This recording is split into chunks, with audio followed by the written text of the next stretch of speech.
In today's news, we see 558 cases of COVID-19 being confirmed in the BVI. As of press time, 6 persons have been hospitalized, 2 in the ICU after testing positive for COVID-19. We are also live today with government consultant Mr. Claude Skelton Cline on his push to have the government pull out of the COI amidst the COVID-19 crisis. Another BVIslander, Tracy Francis-Smith, has been called to the bar, becoming the BVI's newest lawyer. All this and so much more when 284 News returns. The win. What in the hell? I'm freaking out. Is about these people. It's always a pleasure coming to you live and direct from the What's poppin', what's really good? Davis has won it for the Lakers.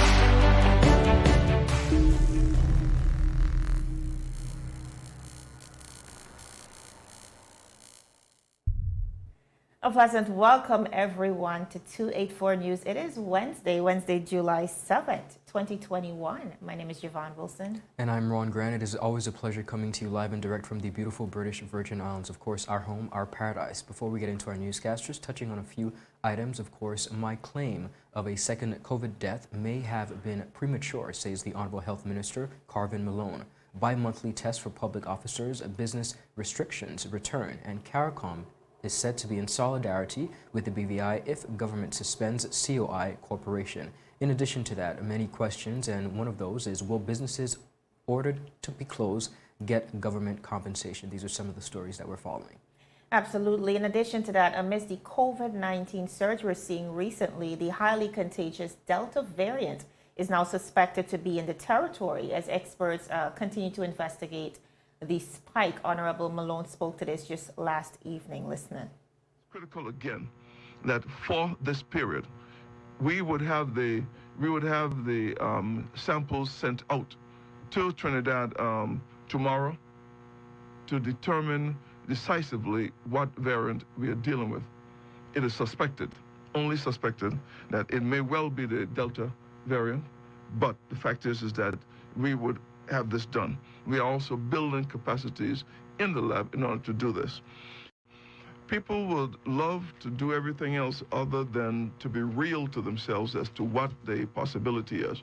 We have, as a particular community, and I saw it coming, I know it was coming, because there was a lot of particular notices being given that we are not out of the woods. You cannot pretend that it cannot happen to you. It happened in St. Kitts, it happened in Trinidad, it happened all over the world, that we have these particular spikes. The Delta variant is no joke. The Delta variant has been crippling first world nations. The United States is going to be affected by it.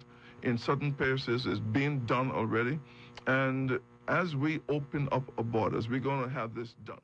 Now, also in our summary, viewers, information has reached our newsroom. There seems to be a criminal on the run, according to allegations. Now, it is alleged that the person in question was detained at the airport by officials on July 3rd and remained housed at Castle Maria under tight security by immigration officials. Now, we do hear of allegations that says that the detainee has escaped with the help of another assailant who broke into his hotel room while the security officer was said to be in the bathroom. Now, upon hearing the news, our newsroom was able to reach out to not only the Minister of Immigration and Labor, Honorable Vincent Whitley, but we also tried to contact the Chief Immigration Officer, Mr. Ian Penn, both of whom declined to comment on the situations. But of course, those updates will come as more information arises. And finally, we are live today with government consultant and social commentator, Mr. Claude Skelton Cline, on why he thinks the government should definitely pull out amidst the COVID-19 crisis. As we dive straight into our newscast today, active COVID-19 cases are now at an all-time high in the BVI as cases surpass 500. Now, records emanating from July 6 brings the current total to 558 active cases of COVID-19 in the territory. This was revealed by Minister of Health and Social Development, Honorable Carvin Malone, who made the announcement via VIP Talk just last evening. Listening.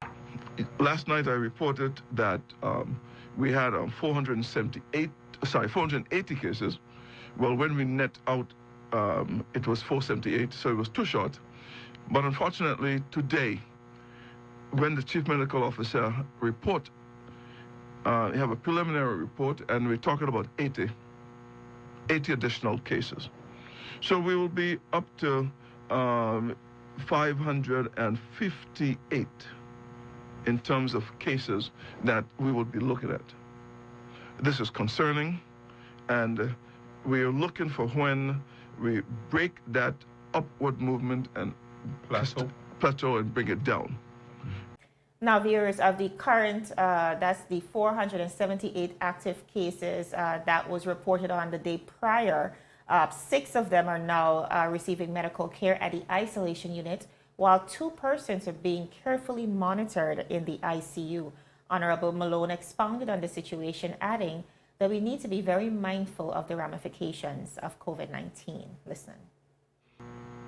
We currently have 2 patients that are in ICU, and our prayers go out to them.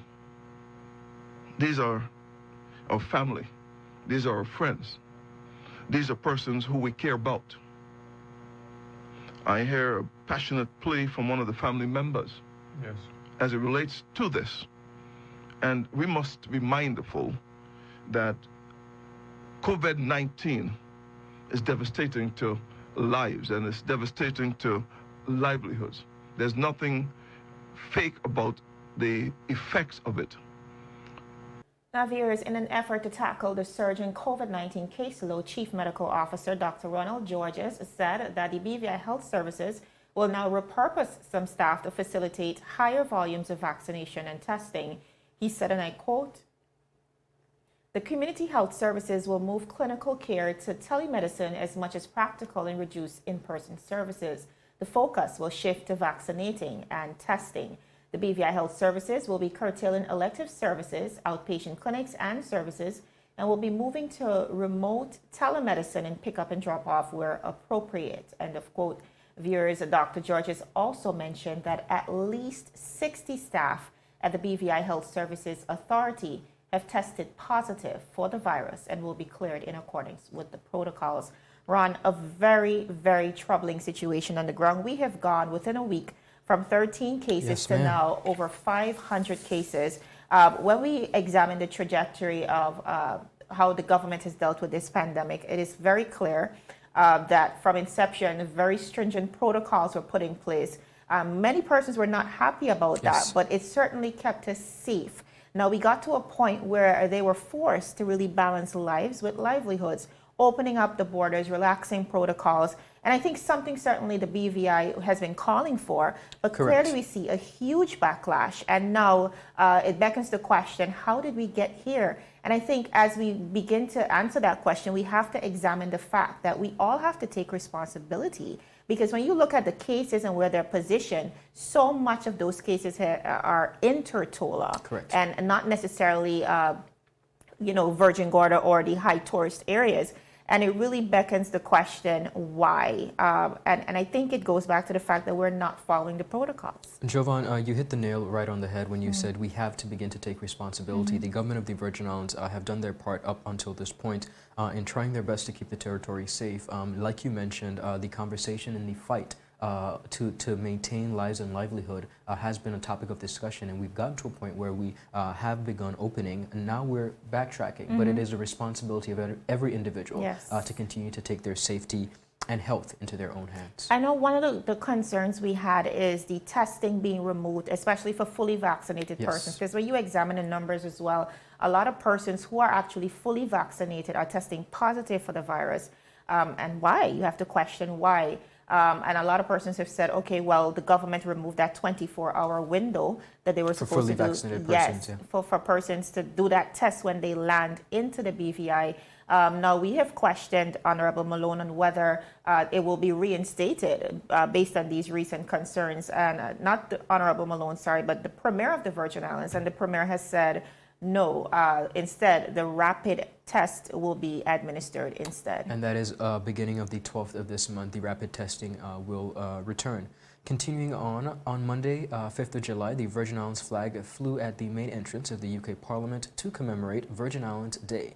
In April of 2021, the Speaker of the UK House of Commons, Sir Lindsay Holley, expressed an interest in fostering and developing relationships with all overseas territories and representatives, and as a result, 3 national holidays, including Virgin Islands Day, were celebrated by the UK Parliament. As it was agreed upon, the Speaker of the House of Commons raised the Virgin Islands flag at the main entrance of the Parliament in a new palace yard. Now, the Virgin Islands flag was presented to the Honourable Speaker of the House of Commons by the Speaker of the House of Assembly, the Honourable Julian Willock, on behalf of the Government of the Virgin Islands. Now, the Virgin Islands was represented by acting UK Representative Miss Tracy Bradshaw of the London office.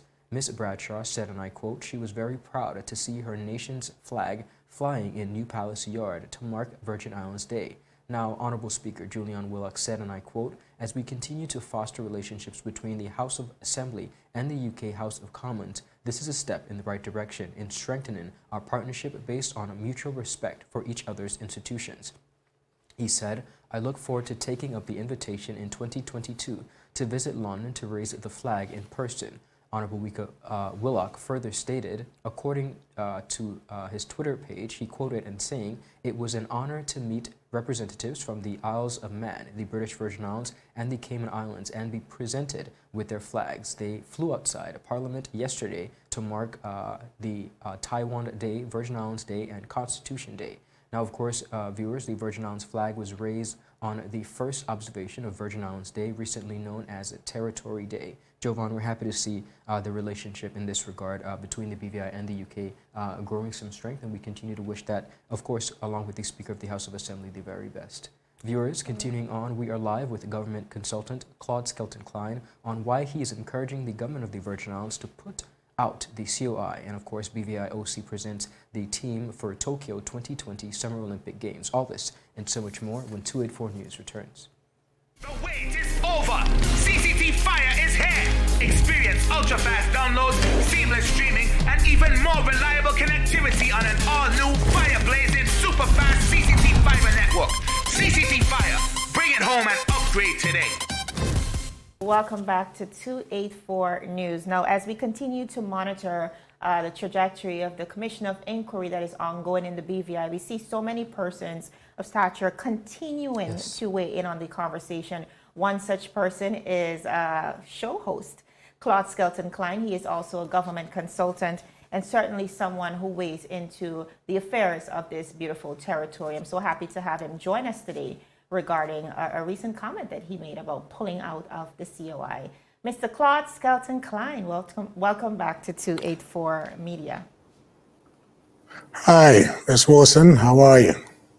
I am doing excellent. And now I believe it was yesterday during your show, you made some very strong comments. But before we dive right into that, I just want to get a brief overview of the COI. In your opinion, based on what has unraveled so far, how would you assess the tone of the Commission of Inquiry so far? Well, I must say first, as I speak as a social justice advocate in my capacity as a private citizen and not that as a government consultant or any other for that matter. I'm on the record as it relates to the Commission of Inquiry. I believe from the beginning that the Commission of Inquiry is a perversion of natural justice. It is an assault on our basic fundamental human rights, and it's a violation of areas of our Constitution. So on the premise, I do not believe that this COI should be happening at all in the fashion in which it is happening.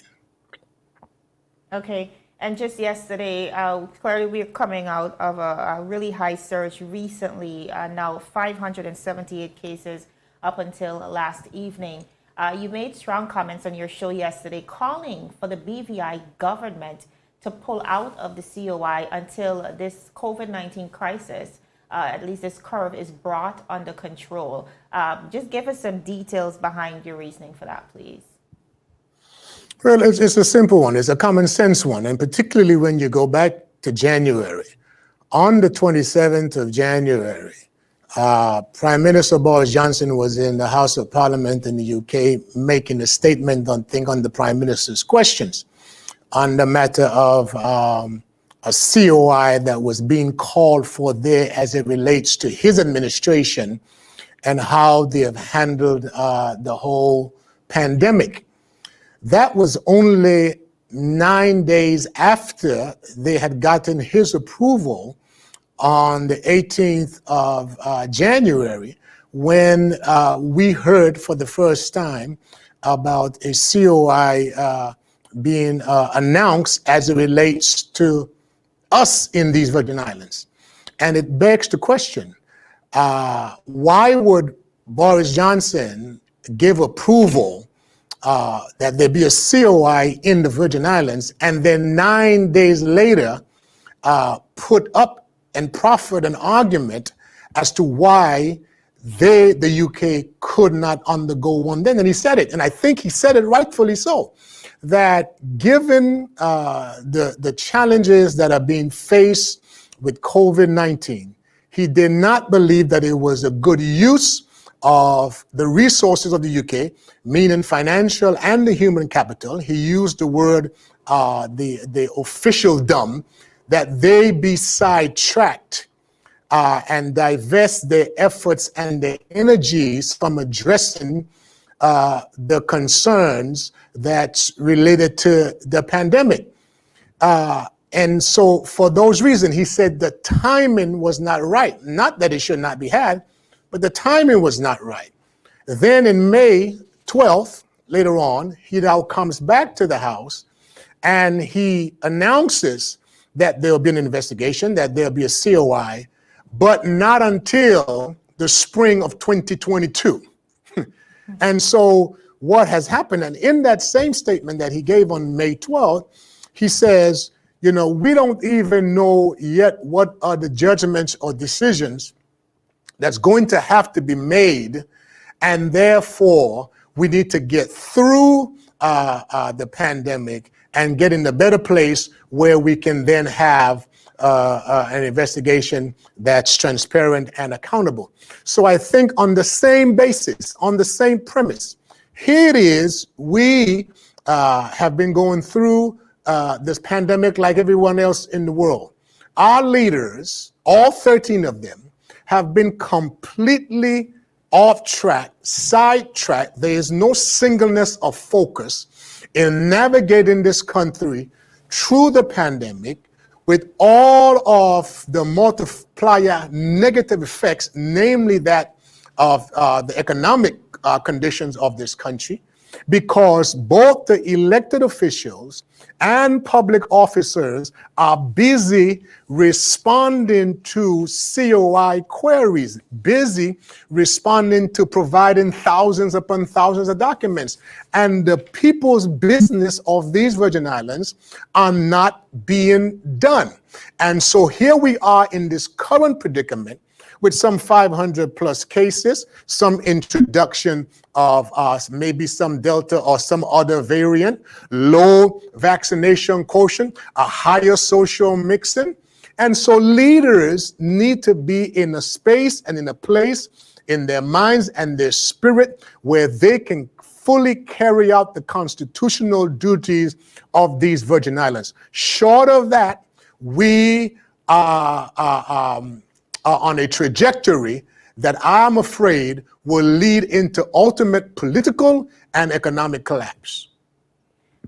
Some very interesting comments there, Mr. Skelton Cline. Just to piggyback a bit, the decision to not go forward with the COI in the UK in January, clearly you're saying that that contradicts the UK intention with the COI and the BVI, because if they're willing to pull out at a time where there's crisis in the UK, then why not have those same principles applied to the COI here in the BVI? Now, based on what you said, do you think that the UK has a particular agenda to use the COI as a tool of devise here in the BVI? Yes, and to your earlier statement, you see, if it's good for the goose, then it should be good for the gander.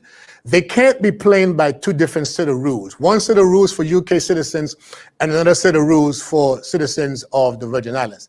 The playing field should be level.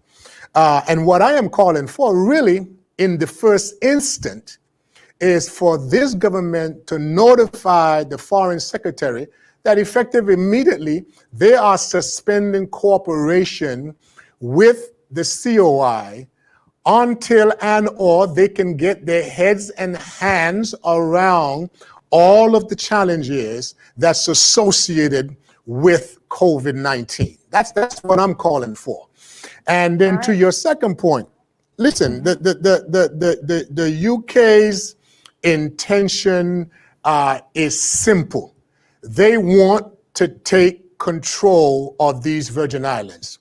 And when you follow the path that the COI in the way in which they're operating, with Commissioner Hickenbottom as the master, as he describes himself, where they are singularly, unilaterally, and subjectively making rules as they go, even as they are in violation of our Constitution, even though those same rules that they full well know that they are playing out in the court of public opinion cannot stand in a real court.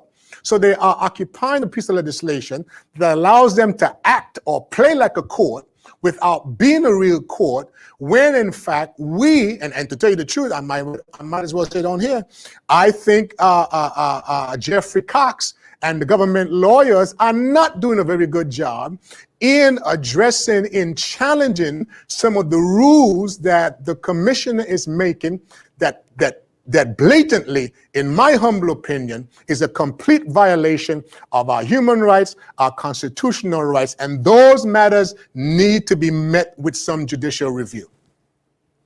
Well said. But I will set that aside for now. For now, I think our leaders need to focus on leading this country. Conference of Heads of Government just last night, July 6th. The chairman, Mr. Gaston Brown, saying that is the BVI to pull out from the CEI, we are here to stand in solidarity. What are your comments on that as we close out, Mr. Skelton Cline? Well, it's good to hear that the leadership at CARICOM is in support.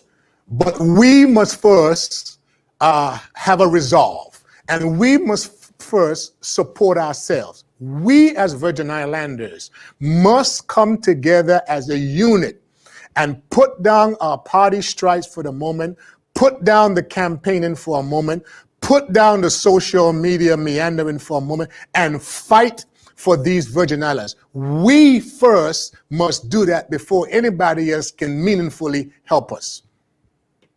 Thank you so much, Mr. Skelton Cline. Of course, always with very passionate comments as the territory pivots its way forward, not just through this pandemic, but I know you're also very passionate about our autonomy as a territory. And of course, as we continue on that journey, we continue to welcome your comments. So thank you for always weighing in on the conversation. Thank you. Thank you for having me. All right, viewers, that was Mr. Claude Skelton Cline, social commentator, calling for the government to pull out of the COI. Ron, very strong comments. Very strong and interesting comments, and we do absolutely have to continue to look closely at this matter. I think the comments by CARICOM speak volumes as they continue to observe the process of the COI, as the entire world, rather, continues to observe the process. I think that speaks volumes. We're going to go to a very important story, one that has been breaking the newsways. In a letter sent to our newsroom, LJD VI Block, located in Boggers Bay, Tortola, one of the BVI's premier building supply companies, has ordered all unvaccinated staff to be vaccinated with their first dose by July 10th, 2021, or not return to work. Now, the letter dated July 6th, 2021 states, and I quote, "Due to the current status with positive COVID-19 cases in the BVI, it has left me in the position to think about the safety of staff and customers. With this being stated, I would like all LJD VI Block staff to be vaccinated. Ministry of Health has extended first dose vaccinations until Friday, July 9th, 2021 at the Catholic Church next to Nagico from 9:30 a.m. to 3:30 p.m. Now, viewers, the letter concluded by informing staff that persons who do not comply should not return to work. It stated, and I quote, "Persons who fail to be vaccinated by Saturday, July 10th, 2021 are advised not to report to work. this is a precautionary method that needs to be taken to prevent further spread of the virus within our facility. Now, of course, our newsroom reached out to the management of LJD VI Block, and they confirmed the authenticity of the letter and that all unvaccinated staff received a letter. Now, LJD VI Block has a staff of some 30 employees. The company did not confirm how many of the 30 employees have been vaccinated. Now, to date, the government of the Virgin Islands is yet to confirm or make a statement on employers' ability to mandate employees to be vaccinated.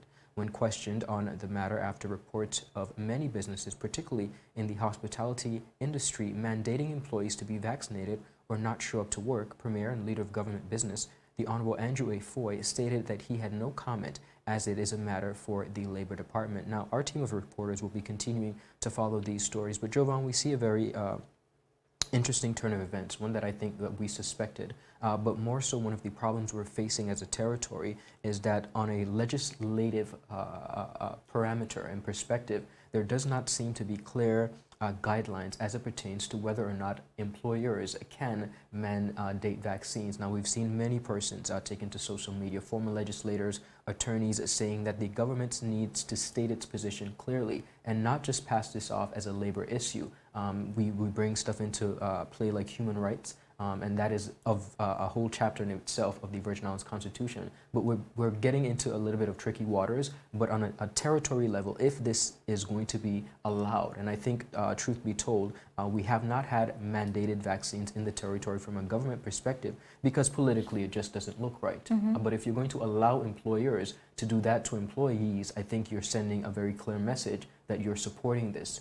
So I think that needs to be looked at. It's something that we're going to continue to follow. I think you made a very great point about the government not essentially making a decision. It will be political suicide to some. But as government, this is what you were hired to Absolutely. do. And for you to direct persons or the comments or the questions, the queries to the Labor Department, which you govern, it's essentially saying that you're kicking the ball down the road and essentially trying to throw that responsibility on someone else. Yes. It's a very important issue for us to try and figure out, because what we see across the territory, and like you mentioned, especially in hospitality-centric businesses, a lot of employees are forcing employers are Yes. forcing their employees to take the vaccine.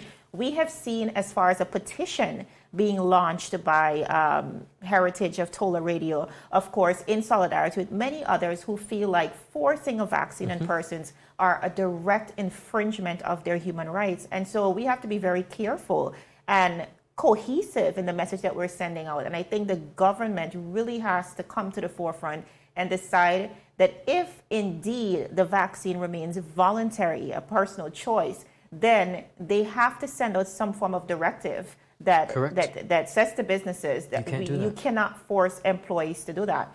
I mean, Ron, everybody has their personal opinion on the vaccines. Everybody has done their individual research. Some have not. We have some of the biggest experts on social media who clearly don't know much of anything. But everybody's trying to weigh in on this conversation. And the fact remains, whether you know or not, it's an individual choice, a personal decision. Employees should not be mandating persons to take the vaccine, certainly not in the middle of this crisis where persons have already suffered with loss of jobs, reduced salaries, our mental health is on the decline. I mean, we have suffered enough. Why force someone to take the vaccine at this point? In addition to that, I want to really put into perspective something that I think many individuals have not been clearly paying attention to. One of the factors when it comes to taking the vaccine, if you have pre-existing conditions, that is something that you hugely and largely need to pay attention to. When you have persons under pressure being forced to take the vaccine, that simple clause somewhat goes out the window, and you have persons who clearly have medical issues now being forced and pressured to take the vaccine. That is not a good precedent. I think whether you're being forced to do it or not, or even just a regular resident who is still deciding, that needs to play a huge part. Do you have pre-existing conditions that could, taking the vaccine could possibly go left or right for you? Yes. Yes, absolutely. Viewers, that is all the time we have for today. But of course, the content continues via our website, 284media.com. So check us out. But for now, my name is Javon Wilson. And I'm Ron Grant. It's always a pleasure. We will see you again tomorrow. Do have a beautiful rest of the day. Bye-bye.